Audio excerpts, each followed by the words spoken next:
మరి రెండో తప్పు ఏంటి గురుగారు?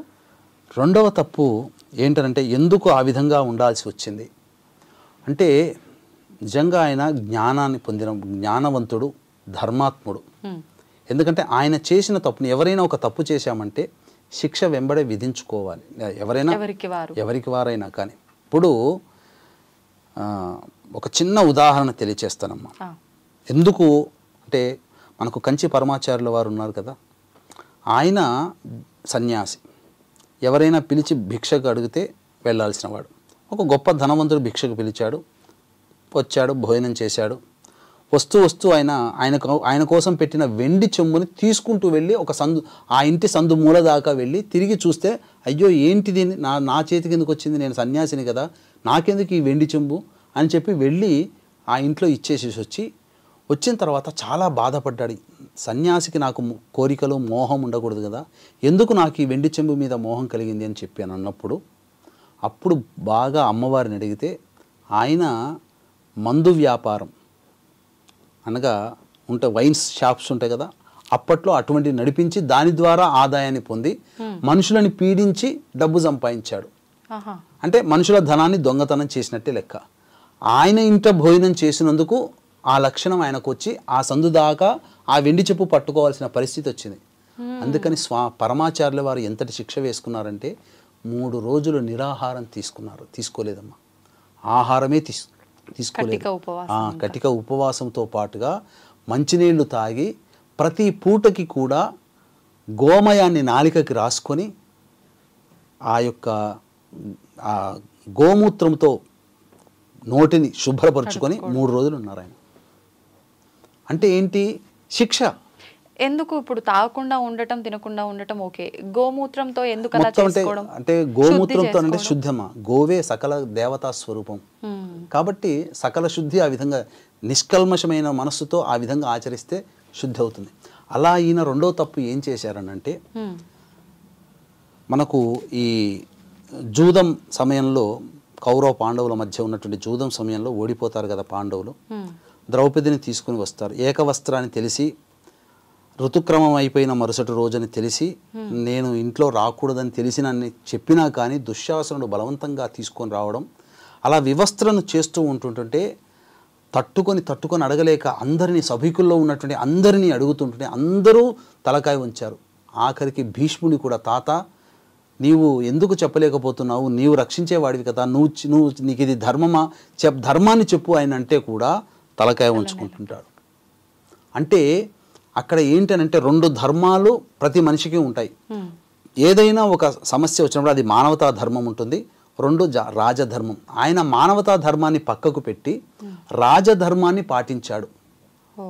రాజధర్మాన్ని పాటించాడంటే దుర్యోధనుని కొలువులో ఆయన పనిచేస్తున్నందుకు, ఆయన ఆ స్థానంలో ఉన్నందుకు, ఆ కొలువులో ఉన్నందుకు ఆయన దుర్యోధనికి అనుకూలంగా ఉండాలి కాబట్టి ఆ విధంగా చేశాడు.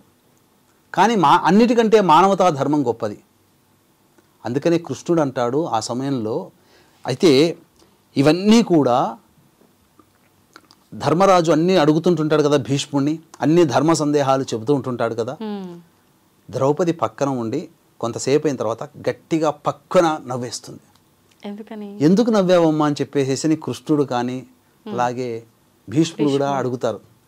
తాత నువ్వు ఇన్ని గొప్పవైనటువంటి ధర్మ సూక్ష్మాలు చెబుతున్నావు కదా, మరి నీ ధర్మం ఎక్కడికి పోయింది? ఆ రోజు నేను వివస్త్రగా అవుతుంటుంటే ఎక్కడికి పోయావు? నా అన్న కృష్ణుడు ఉండబట్టి నన్ను రక్షించగలిగాడు, నువ్వు రక్షించే స్థానంలో ఉండి కూడా నువ్వు నన్ను రక్షించలేదయ్యే కదా, మరి ఇన్ని ధర్మాలు ఎలా చెప్తున్నావయ్యా, అది నీకు ధర్మం అనిపించలేదా అని అంటే, అందుకే కదమ్మా నేను చేసిన తప్పుని నేను ఈ రకంగా శిక్షించుకుంటున్నాను. నిజంగా ఆయన ఎండకు ఎండి, వానకు తడిచి, చలికి, మాఘమాసము జనవరి అంటే ఎంత చలి ఉంటుంది నార్త్లో, మళ్ళీ చలికి గజగజ వణుకుతూ, ఎండకి ఎండుతూ, వానకి అక్కడ అంటే వాన పడుతుంది అటువైపు, వానకి తడుస్తూ శరీరాన్ని నాశనం చేసుకున్నాడమ్మా. మహానుభావుడు, నరకయాతన అనుభవించాడు. ఎందుకంటే ఆమెకు చేసిన ద్రోహాన్ని ఈయన ఈ విధంగా, ద్రౌపదికి చేసినటువంటి ద్రోహాన్ని ఈయనకి తనంతటి తానే శిక్ష విధించుకొని ఈ జన్మలలోనే ఆ తప్పుని కడిగేసుకున్నాడు. అసలు ముళ్ళ బాణాల మీద పెట్టినప్పుడమ్మా రోజు రోజుకి ఆ శరీర బరువుకి ఆ శరీరం దిగిపోతుంది కదా, కృంగిపోతుంది కదా, బాణాల్లోకి ఇంకిపోతుంది కదా. ఎంతటి రోజు రోజుకి ఎంతటి నరకయాతన. అందుకనే ధర్మరాజు దగ్గరికి తీసుకొని వస్తాడు కృష్ణుడు. ధర్మ సూక్ష్మాలు చెప్పవయ్యానంటే, నాకన్నా నీకన్నా గొప్పవాడినా నేను కృష్ణ, నువ్వు చెప్పొచ్చు కదా.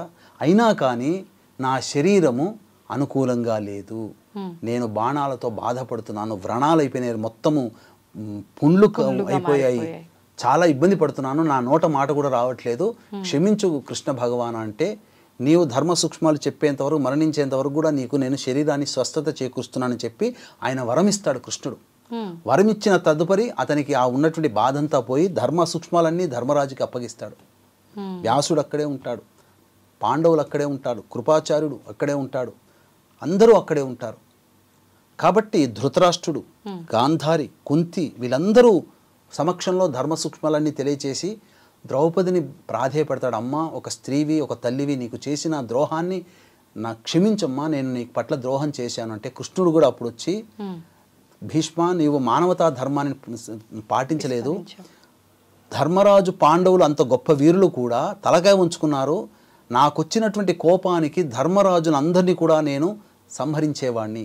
కానీ ద్రౌపది భీష్మ మీద ప్రతిజ్ఞ చేసింది, యుద్ధంలో దుశ్శాసుని రక్తాన్ని తాను జడకి రాసుకోవాలి అని చెప్పేసేసని, ఆ రుధిరాన్ని ఆమె ప్రతిజ్ఞ నెరవేరడం కోసం మిమ్మల్ని బతికించాను, లేకపోతే మిమ్మల్ని భీష్ముడితో సహా ఆ అక్కడ ఉన్నటువంటి అందరినీ కూడా సంహరించాలి, ఎందుకంటే అన్ని ధర్మాల కంటే మానవతా ధర్మం గొప్పది.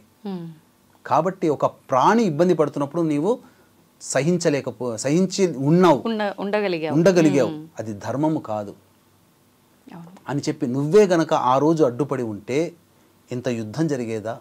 అప్పుడు ద్రౌపది ఇదే అడుగుతుంది, నా బావలు వీళ్ళందరూ ఎవరో కాదు కదా, నా వాళ్లే కదా, నా భర్తల యొక్క అన్నదమ్ములు వీళ్ళందరినీ కోల్పోయే వాళ్ళము కాదు కదా భీష్మ, నువ్వు ఒక్క మాట చెప్పి ఉంటే దుర్యోధను వినకపోవునా, ధృతరాష్ట్రుడికి గాంధారికి పుత్రశోకం కలగకపోవునా, అందరూ ఇలా నష్టపోయి మేం మాత్రం సాధించేది ఏముంది అని చెప్పి ద్రౌపది కూడా అడుగుతుంది.